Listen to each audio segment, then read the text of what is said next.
큰 무리를 보시고 그 목자 없는 양 같음으로 인하여 불쌍히 여기사 이에 여러 가지로 가르치시더라.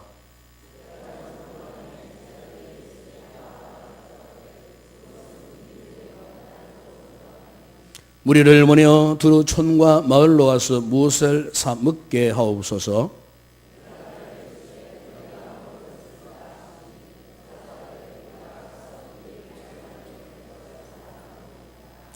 이르시되 너희에게 떡 몇 개나 있는지 가서 보라 하시니 알아보고 이르되 떡 5개와 물고기 2마리가 있더이다 하거늘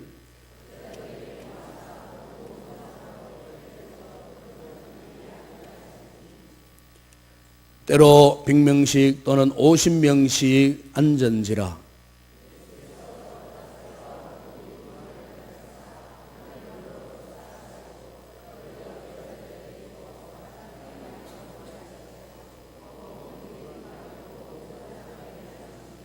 다 배불리 먹고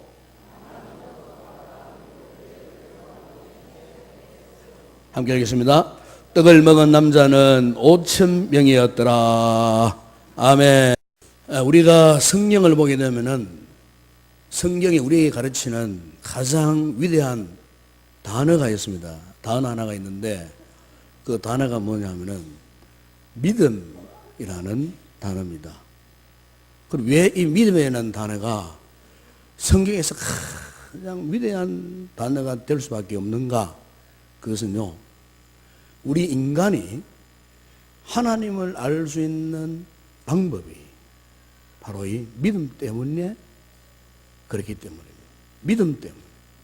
믿음으로만이 우리가 하나님을 알 수가 있습니다. 하나님께서 우리 인간을 만드실 때에 우리 인간에게 이성도 주시고 지성도 주시고 때로는 어떤 합리성, 상식, 경험 등등 이런 여러 가지 다양한 것들을 인지할 수 있는 기능을 다 주셨어요. 그래서 사람들은 세상을 살아갈 때에 이 같은 기능들을 사용하면서 살아가요.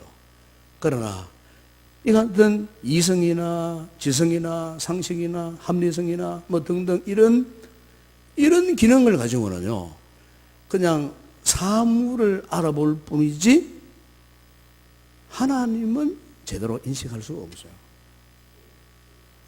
하나님을 제대로 인식하고 하나님을 제대로 이해하고 하나님을 제대로 알기 위해서는요, 오직 하나, 바로 믿음이라는 방법 밖에는 하나님을 제대로 인지할 수가 없어요.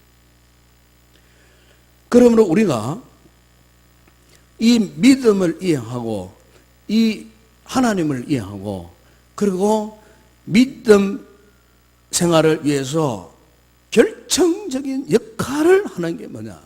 바로 믿음이에요. 믿음. 오직 믿음으로만 하나님을 우리가 경험할 수가 있어요. 믿음으로 하나님의 거룩한 옷자락을 붙들 수 있고, 믿음으로 하나님의 마음을 읽을 수가 있고, 믿음으로 하나님의 그 뜨거운 심장을 우리가 느낄 수가 있어요. 믿음이 없는 사람은 절대로 하나님이 어떤 분인 줄을 알 수가 없어요. 그렇기 때문에 믿음이 정말 중요한 거예요. 믿음이 어떤 믿음이냐? 여러분, 우리가 순금을 말할 때에 보통 순금은 99.99%를 순금이라고, 황금이라면은 99.99%. 이 전문가들은 이 99.9%의 순금을 24K라고 그래 부릅니다. 24K, 24K이라는 단어 씁니다. 이게 이제 99.99%의 순금이에요. 예를 들어서 여러분, 18K 같으면은 24K의 75%, 그 75%, 황금의 75%. 14K는 58%, 순금이 58%만 함유된 걸 갖다가 14K라고 해요. 그러니까 순수한 금 99.99%를 일컬어서 우리 24K 순금이라고 그렇게 부르는 겁니다.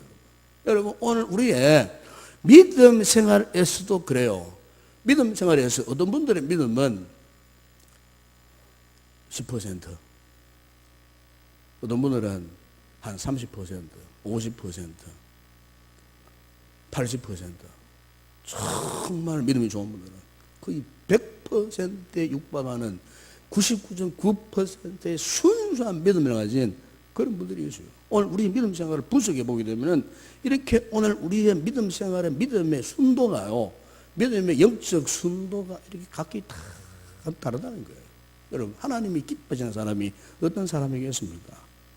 뭐니 해도 100%, 99.9%의 순도 100%의 믿음을 가진 사람을 하나님이 기뻐하시는 거예요.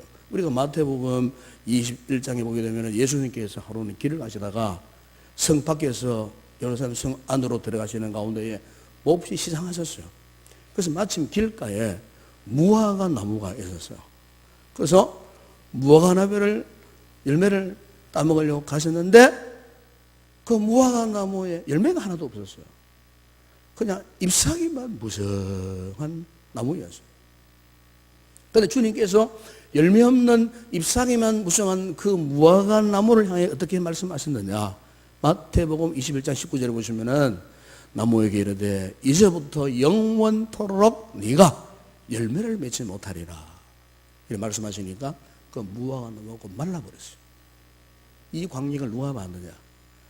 주님과 동행하던 제자들이 이 광경을 봤어요. 조금만 하다도 잎이 무성한 나무였는데 잎이 곧 말라버렸어요. 그러니까 제자들은 당황을 했어요. 도대체 이게 무슨 귀한 일인가?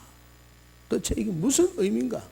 실제 예수님께서는 그냥 아무 의미 없이 무화과 나무를 저주하신 것이 아니에요. 이 무화과 나무의 저주는 그 당시에 유대인들, 종교 지도자들, 바리새인들, 사도계인들, 유대인들의 영적 상태를 말하는 거예요. 그러니까 열매 없는 무화과 나무처럼 그 당시에 이 종교인들, 신앙인들에게는 이 같은 열매를 찾아볼 수 없는 그 주님의 안타까운 심정, 그것을 대변하시기 위해서 길가에 무화과 나무를 저주하신 거예요. 그 제자는 이것을 몰랐어요. 그래서 황당하게 뜨리붕뜨리붕거리고 있는 제자들을 향하여서 마태복음 21장 21절 22절에서 이런 말씀을 이어서 하셨어요. 예수께서 대답하여 이르시되 내가 진실로 너에게 이르노니 만일 너희가 믿음이 있고 의심하지 아니하면 이 무화과 나무에게 된 이런 일만 할 뿐만 아니라 이 산들어 들려 바다에 던져지라 하여도 될 것이요 너희가 기도할 때에 무엇이든지 믿고 구하는 것은 다 받으리라 하시오. 여기도 보게 되면은 믿음이라는 단어가 두 번 나오잖아요. 중요한 연결 부분에 믿음이라는 단어가 두 가지잖아요. 그러니까 지금 이 말씀을 누구한테 하는 겁니까? 제자들에게 지금 하고 있어요. 제자들에게. 왜 하셨느냐? 너희가 이해가 되지 않아도, 이성이 통하지 않아도, 상식을 거슬러도 무조건 하나님의 말씀을 믿어라. 믿음을 가져라. 이것을 주님께서 무화과 나무의 사건을 통해서 교훈하고 계시는 거예요. 여러분, 오늘 본문 내용도 우리가 너무나 잘 아는 말씀 아닙니까? 당시 예수님이 가시는 곳마다 수많은 무들이 따라다녔어요. 어느 날 남자만, 오늘 본문에 보면 5,000명, 여자와 어린아이 숫자를 빼서요, 합치면 2만 명이 넘는 무리들이 지금 예수님을 따라와서요, 하루 빈들에서, 광야에서 앉아갖고 예수님의 천국 말씀을 경청을 했어요. 말씀을 배웠어요. 그런데 날이 저물었어요. 그런데 이 수많은 무리들을 데리고 있는 주님 입장에서는 어떤 면에서 굉장히 지금 다급한 상황이에요. 난처한 상황이에요. 왜요? 빈들에 있는 이 사람들이 지금 굶주리고 있었어요. 배가 고팠어요. 당장 이들에게 지금 먹을 것을 줘야 하는 거예요. 이런 난감한 상황 속에서 우리 주님께서 어떠했습니까? 걱정하는 제자들에게 뭐라고 말씀했습니까? 너희가 먹을 것을 주라. 앞서 제자들은요, 주님이 걱정하는 모습을 보고 자신들 오히려 또 걱정하면서 주님, 이 사람들 그냥 잠깐 마을로, 동네로 내려가가지고 그냥 자기 돈으로 뭐 편하게 사먹고 다시 올라올 수 있도록 그렇게 하면 어떻겠느냐고 그렇게 질문을 했어요. 바로 이 질문을 던지는 제자들 향하여 주님께서 하신 말씀이 너희가 먹을 것을 줘라. 제자들은 당황할 수밖에 없었어요. 1, 20명도 아니고 무려 수만 명, 2만 명 가량의 사람들에게 너희가 먹을 줘라. 도대체 무엇을 어떻게 구입해가지고 이 수만 명의 사람들에게 먹을 주느냐. 참 이 제자들은요 기겁할 일이었어요. 너무나 황당스러운 그런 이야기였어요. 그러니까 제자들의 생각으로는 도저히 이거는 불가능한 일이에요. 불가능한 일. 여러분 오늘 우리가 이 부분에서 도전받아야 할 부분이 무슨 줄 아십니까? 우리가 삶을 살면서 어떤 문제에 직면했을 때에 여러분 그 문제에 대한 답을 자꾸 다른 데서 찾으려고 하면 안 됩니다. 그 문제 속에 답이 있어요. 사실은 문제 속에 답이 있다니까요. 지금 주님께서 제자들에게 강력하게 도전하고 계시는 부분이 이 부분이에요. 우리가 지난주간 부흥생애 때에 강사 모사님께서 하신 말씀 가운데 이런 말씀 하지 않았습니까? 문제를 문제로 삼지 말라. 문제를 문제로 보지 말고 기도 제목으로 보라. 저는 큰 은혜를 받았어요. 야, 참 그렇구나. 우리는 주로 문제를 문제로 보잖아요. 에? 문제가 생기면은 먼저 낭망하고 지레 겁을 먹고 뒤로 물러서고 넘어지기 십상이지만은 여러분 문제를 문제로 보지 않는 것, 오히려 그 문제를 기도의 제목으로 삼는 것. 왜요? 문제 속에 답이 있기 때문에 그렇다고 말입니다. 문제 속에 답이 있어요. 예. 오늘 주님께서도 지금 이것을 지금 말씀하고 있는 거예요.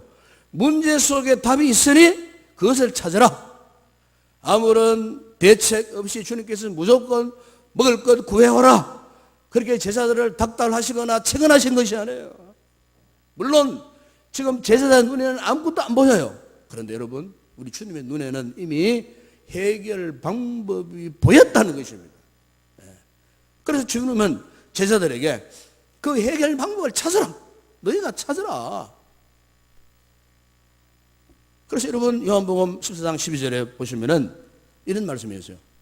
내가 진실로 진실로 너희에게 이르노니 나를 믿는 자는 내가 하는 일을 그도 할 것이요 또한 그보다 큰 일도 하리니 이는 내가 아버지께로 감이라. 나를 믿는 자는 어떻게 한다고요? 예수님이 하신 일보다도 더 큰 일을 할 것이다. 그래서요. 요한복음 14장 14절에 보면은 내 이름으로 무엇이든지 내게 구하면 내가 행하리라. 그랬어요. 마가복음 9장 23절에 보시면은 할 수 있거니니 무슨 말이냐? 믿는 자에게는 능히 못할 일이 없느니라. 그랬어요. 그러므로 여러분 오늘 주님께서 제자들에게 너희가 먹을 것을 주라.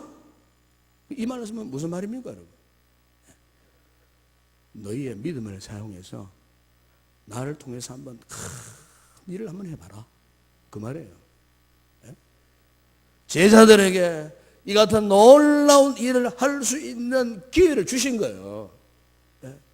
여러분, 우리 성도들이 믿음 생활할 때도 위기를 당하잖아요. 흔히 그런 말 하지 않습니까? 위기는 꼭 기회라고요. 문제가 있다. 그 문제를 통해서 우리는요, 하나님의 놀라운 은혜를 입을 수 있는 제로의 찬스예요. 하나님의 기적을 경험할 수 있는 찬스라 그 말이에요. 기회라 그 말이에요. 오늘 주님께서 우리가 어떤 문제에 직면하시는 말씀이 이거예요. 너희가 먹을 것을 주라. 이 말씀 의미는 내가 너를 통하여 역사할 것이라는 겁니다. 너희 안에 있는 가능성을 봐라. 너는 할 수 있어. 할 수 있다고. 그래서 너는 그 문제를 피하지 말라. 피하지 말고 그 문제 앞에 직면해라. 이 직면한다는 말은 대항한다 그 말입니다. 그 문제를 한번 대항해봐라. 문제에 한번 부딪혀봐라. 우리가 믿음의 생활하면서 때로는요, 한없는 좌절감을 당하고 실패감에 빠져갖고 헤맬 때가 있어요. 왜 그런 줄 아십니까, 여러분? 여러분 되게 이래요. 믿음이 온전하지 못하면요, 믿음이 분명하지 못하면요, 그 사람은요, 심리적으로 이렇게 볼 수 있어요. 자긍심 없는 사람이에요. 자긍심. 그러니까 무슨 말이냐면은 자기 스스로를 우습게 봐요. 우습게 보는 거예요.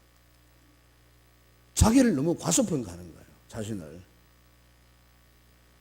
그러다 보니까 내 속에 계시는 주님에 대해서도 평가절하하는 불순종의 경향을 낳게 되는 거예요. 이거는 여러분 자긍심 문제가 아니에요. 자긍심. 믿음을 가진 하나님의 백성으로서, 하나님의 자녀로서의 거룩한 자부심. 여러분, 이것은 믿음과 상관없는 게 아닙니다. 우리가 제대로 된 믿음을 가지면 가질수록 하나님의 거룩한 백성으로서의 자부심을 가지게 되는 거예요. 이런 사람은 절대로 열등감에 안 빠져요. 자신을 무조건적으로 과소평가하지 않아요. 나는 할 수 있다. 주님이 함께 하신다는 거예요. 내가 지금 직면한 이 문제를 돌파할 수 있다. 넘어설 수 있다. 주님이 함께 하시기 때문에 나는 가능하다. 할 수 있다. 하면 된다. 이런 거룩한 영적인 힘을 발휘하게 된다는 것입니다. 네. 이런 어떤 거룩한 힘이 없는 분들은 어떠합니까? 자꾸 자포자기합니다. 열등감에 빠집니다. 항상 문제 앞에서 전전긍긍합니다. 죄겁을 먹고 좌초당하고 절망하게 되더라고 말이에요. 여러분, 우리가 여호수아서를 읽어보면은 모세가 죽자 그들 이어서 여호수아가 영적인 바톤을 이어받았잖아요. 그때 여호수아는요 정말 두려웠어요. 겁이 났어요. 그동안 모세의 그늘에서 보호받던 여호수아가 갑자기 모세가 죽자 새로운 영적인 지도자, 이스라엘의 수백만의 그 지도자가 되었으니까 매사가 두려웠어요. 근데 여러분, 여호수아가 이 같은 문제에 직면했을 때 여호수아가 어떻게 했습니까? 그 문제 앞에서 도망쳤습니까? 나 못하겠습니다. 포기했습니까? 아니에요. 여호수아는 정면으로 돌파했어요. 그 문제 앞에. 정면으로. 여러분, 여호수아가 이렇게 담대하게 문제를 직면했을 때에 문제를 정면에 돌파할 수 있는 힘이 무엇이었느냐? 그것은 하나님께서요 여호수아에게 약속하신 말씀 때문이었어요. 여호수아서 1장 5절에 보면 그 이런 말씀이 있죠. 내 평생에 너를 능히 대적할 자가 없으려니 내가 모세와 함께 있었던 것 같이 너와 함께 있을 것임이라. 내가 너를 떠나지 아니하며 버리지 아니하리라. 6절에 보시면 강하고 담대하라. 너는 내가 그들의 조상에게 맹세하여 그들에게 주리란 땅을 이 백성이 차지하게 하리라. 이 지도자 모세는 죽었지만은 그러나 여호수아는 모세와 함께 하신 하나님을, 이렇게 약속하신 하나님 말씀을 전적으로 붙들고 의지하고 신뢰하는 믿음이 있었기 때문에 그는 그분 안에서 능력을 확신하고요 이스라엘 백성들을 향하여 외쳐 이끌어서 결국 뭡니까? 가나안 땅을 정복했잖아요. 여러분, 오늘 우리도 그렇습니다. 우리가 하나님을 전적으로 믿으면은 내 안에 무한한 가능성이 있다는 사실을 발견하게 됩니다. 하나님을 전적으로 의지합니다. 왜 그럴까요? 내 안에 그분이 계시기 때문에. 아멘? 내 안에 주님이 계시기 때문에. 내 안에 성령의 능력이 있기 때문에. 내 안에 주님이 주시는 지혜가 있다는 것을 알기 때문에 나의 일거수일투족 생각하고 말하고 행동하고 계획하고 기도하는 모든 것들이 그분이 나를 이끌어가고 지도하고 인도에 가신다는 이 사실을 확신하기 때문에 이 믿음을 가진 사람은요 자기 자신을 보는 눈이 달라요. 믿음이 없으니까, 믿음이 식어지니까 자기가 자기 자신에 대해서 자신감이 없는 거예요. 삶의 의욕을 상실해 버리는 거예요. 조금만 어려움 당하면은 자포자기하고 포기하고 절망감에 휩싸이고, 그러나 하나님을 만나고 복음을 깨닫고 복음을 만난 사람은요, 우리 속에 있는 그런 열등감 내지는 부정적인 그런 시각, 요소, 감정, 기분들이 다 사라지는 거예요. 자신을 과소평가하고 주눅들게 하고 무시하게 만들고 멸시하고 천대하는 그런 생각들, 그런 부정적인 감정들이요, 그분 안에서, 그분의 능력 안에서, 그분의 성령의 감동 안에서 깨끗하게 싹 사라지는 거예요. 그러면서 영적 기백이 살아있는 거예요. 영적 기백. 내가 어떤 험한 일을 당하여도, 어떤 문제에 직면해도 이것을 능히 극복하리라, 이겨내리라 하는 영적인 자신감, 이것이 일어나는 줄로 믿습니다. 여러분, 우리가 믿음 생활할 때 기적이 없을까요? 기적이 있습니다, 여러분. 기적이 일어납니다. 그런데 이 같은 기적이 사실은요, 갑자기 안 일어나요. 갑자기 절대로 안 일어납니다. 무슨 말이냐면은 믿음을 통해서만 일어납니다. 믿음을 통해서. 믿음은 그냥 뭐 주어지느냐. 물론 우리가 최초로 예수 그리스도를 나의 구속으로 믿고 하나님의 자녀가 되는 그 순간에는 하나님께서 일방적으로 은혜를 주사 믿음을 주셔요. 그 다음에 우리의 모든 삶을 이기고 우리의 삶이 성숙되어지기 위해서는 그 믿음이 절로 주어지는 거 아니에요. 훈련을 통해서 주어져. 훈련을 통해서 말씀 훈련을 통해서, 경건 훈련을 통해서, 기도 훈련을 통해서, 교제 훈련을 통해서, 훈련을 통해서 우리가 점점 나도 모르는 사이에 이런 믿음이 자라나게 되는 거예요. 훈련을 통하지 않으면 절대로 믿음이 자라날 수가 없어요, 여러분. 예? 그럼 여러분, 우리가 훈련이라 말할 때 생활 속에서 할 줄 알아야 돼요. 이를테면 여러분들 아기를 키우는 엄마들은 아기가 아프다. 그러면은 아기가 막 열나고 기침하니까 그저 막 앞도 뒤도 돌아보지 않고 그냥 끌어안고 그냥 막 병원으로 막 달려간다. 그냥 의사한테 그냥 달려간다. 이거보다도 여러분, 아기가 아프잖아요. 그러면 먼저 아기 엄마가 아이 머리에 손을 넣고 기도하시는 거예요. 주님, 지금 우리 아이가 지금 감기로 많은 지금 열이 오릅니다. 열병으로 지금 얼음당합니다. 주님 오셔서 치료해 주세요. 맞아요. 예수 이름으로 명하는 열병아 떠나갈 치라. 이거부터 시작돼야 된다, 그 말입니다. 여러분, 우리 주님은 우리에게 우리의 위대한 모습, 고상한 모습, 그걸 원하시는 거 아니에요. 어떤 문제를 직면했을 때에 그 문제 앞에서 우선적으로 누구를 바라보고 누구를 의지하느냐, 바로 그 믿음, 그 자세, 그것을 주님이 지금 보고 계신다는 거예요. 우리가 어떤 문제가 생기면 무조건 내 머리를 돌려갖고 내 머리를 쓱 가지고 무조건 사람을 찾고 어떤 다른 인간적인 방편을 찾고 수단을 찾고 그렇게 해서는 안 된다는 거예요. 어떤 문제가 있으면은 그 문제를 끌고 문제를 담아서 주님께 가지고 나와야 되는 거예요. 그래서 문제를 문제로 보지 말고 문제를 기도 제목으로 삼고 하나님께 아뢰고 간구하고 그분의 손에 맡기고 기도하면은 하나님께서 보십시오. 오늘 본문에 어떤 역사를 나타내셨습니까? 제자들은 이런 문제 앞에서 어떻게 생각했어요? 아유, 예수님, 이 많은 무리들 계산해 보니까요, 한 200데나리온만 있으면은 해결될 것 같아요. 같은 사건 나타난 요한복음 6장 7절 보면 이 말을 누가 했냐면은 빌립이 했습니다. 빌립이 아주 계산이 빠른 사람 같아요. 계산을 탁 해보니까 200데나리온. 사실은요, 이런 계산은요, 우리도 할 수가 있어요. 계산기 두드리고 수판 놓으면은 2만 명 한 끼 한 1,000원 잡으면은 이렇게 돈 나오잖아요. 어쩌면 굉장히 합리적인 방법입니다. 합리적으로. 이거는 저 안 믿는 세상 사람들도 상식적으로 두드리면 계산이 나오는 거예요. 그러나 여러분, 하나님을 믿는 사람들은 이런 방법을 해서는 안 된다는 거예요. 오늘 주님께서 지금 그것을 지금 말씀을 하고 계시는 거예요. 주님께서도 모르고 계셨습니까? 뭐 200단을 들어가고 있어 뭐 모르실 것 같아요? 다 알고 계셨어요. 알고 계심에도 불구하고 너희가 먹을 것을 주라고 한 것은 무엇입니까? 믿음의 방법으로 해결하라, 그 말입니다. 믿음의 방법. 머리가 먼저 작동되는 것이 아니고 우리의 믿음이 먼저 작동하라고 말해요. 믿음으로 먼저 반응하라고 말해요. 믿음으로. 그래서 오늘 본문에 보십시오.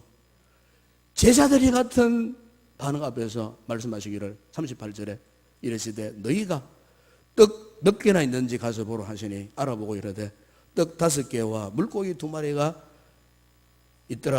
있더이다 하거늘. 그러니까 여기 보십시오. 떡 5개와 물고기 2마리. 제자들이 계산한 200데나리온 한번 비교 한번 해보시죠. 원래 200데나리온은요, 한 데나리온은 그 당시에 장정이 하루 일한 품삯이요. 그러니까 힘 있는 장정이 200일을 일을 해서 번 돈이 200데나리온이에요.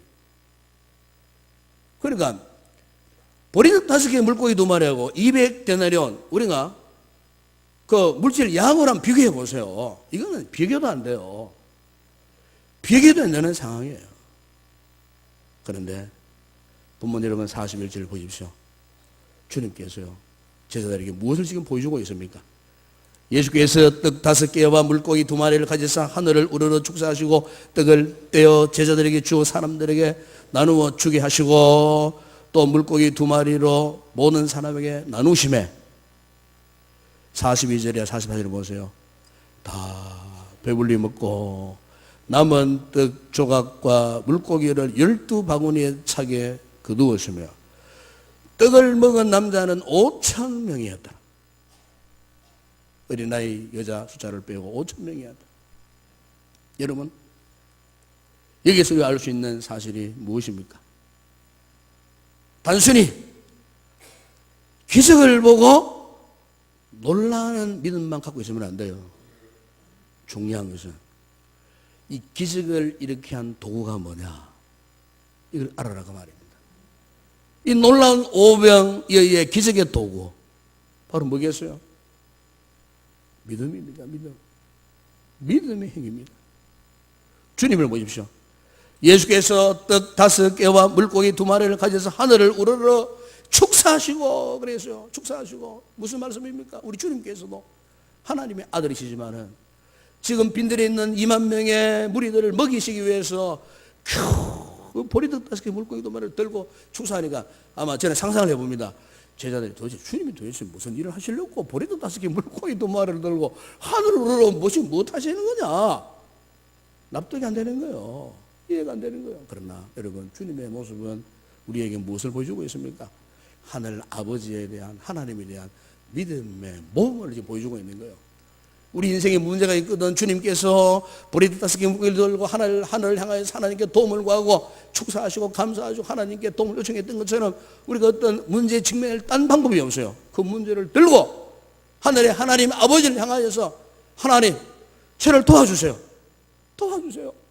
지금 나에게는 내가 갖고 있는 것은 너무나 미미한 것입니다. 그러나 내가 지금 돌파할 문제는 너무나 크고 힘든 문제입니다. 여리고성 같은 문제. 내가 이 문제 직면 앞에서 이 문제를 내가 어떻게 돌파할까요? 이 문제를 내가 어떻게 해결하면 좋겠습니까? 주님, 나를 도와주세요. 여러분, 믿음으로 우리의 이 문제를 끌어안고 거룩한 주님의 보좌 앞에 나가서 손을 올리고 하나님 앞에 간구하고 부르짖으면은, 여러분, 우리 하나님께서 반응하실까요? 안 하실까요? 분명히 반응하십니다. 분명히 반응하십니다.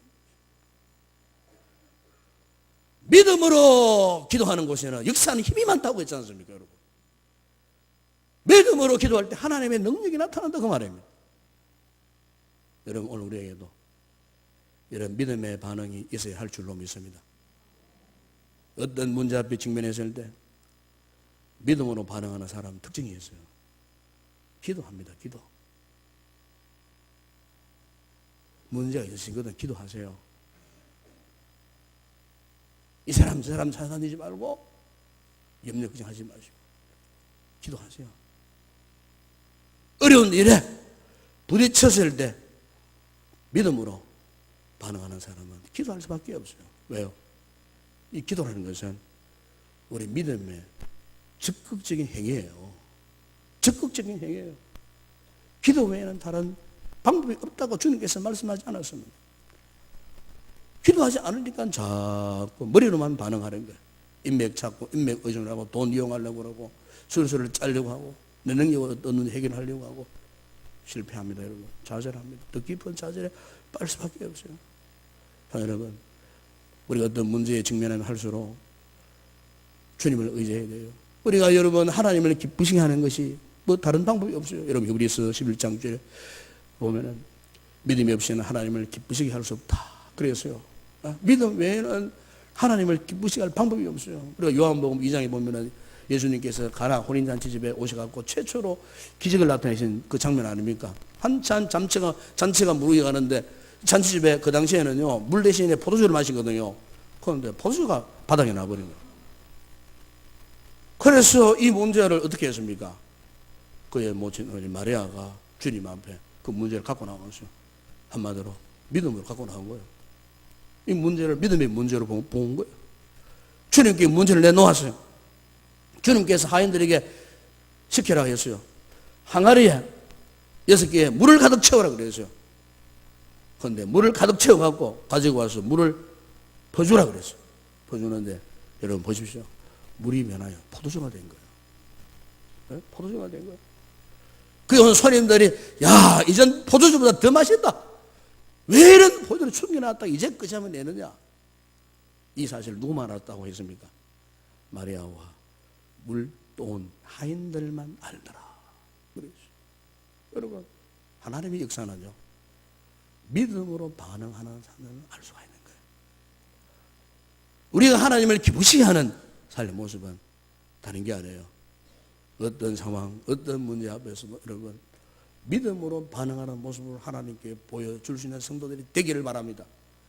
문제를 직면했을 때 그 문제가 어렵다고 말하지 말고 오히려 나에게 믿음이 없음을 주님 앞에 인정을 하고 주님께 긍휼을 구하고 절대로 삶에 어떤 푸념이나 불평이나 이걸 하지 말고 오히려 주님 나를 불쌍히 여겨달라고 나를 도와달라고 그분께 기도하고 메어달려면 하나님께서 오늘 우리를 통하여서도 하나님 되심을 나타내는 역사가 일어날 줄로 믿습니다.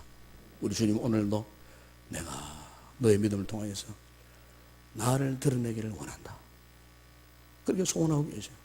그래서 너의 믿음을 증명해라. 네가 먹을 것을 줘라. 여러분 우리가 이 믿음으로 오늘 우리의 삶 가운데 문제 측면에서 오병이의 역사를 경험하는 그런 믿음의 복된 성도들이 되기를 주의 이름으로 축원합니다. 기도하겠습니다. 우리 아버지 하나님 감사합니다. 이렇게 오늘도 우리의 인생의 온갖 문제에 직면하여 전전긍긍하며 때로는 좌절하여 살던 저희들 오늘 주님의 이 귀한 생명의 말씀을 통하여 오병이의 놀라운 역사가 오늘 우리의 삶 가운데도 가능하다는 사실을 말씀을 통해 우리에게 도전해 주셨는 줄로 믿습니다. 어떤 문제 앞에서도 결코 좌절하지 않고 오히려 믿음으로 반응할 수 있는 하나님의 사람들이 다 되게 하여 주시옵소서. 문제를 문제로 보지 않게 하여 주시옵소서. 문제가 있을 때에 그 문제를 하나님께 갖고 나와서 하나님 앞에 믿음의 기도로 반응하여 우리 또한 오병이의 놀라운 역사를 경험하는 아름다운 복된 성도들 되게 하여 주시옵소서. 예수님의 이름으로 기도드리옵나이다. 아멘.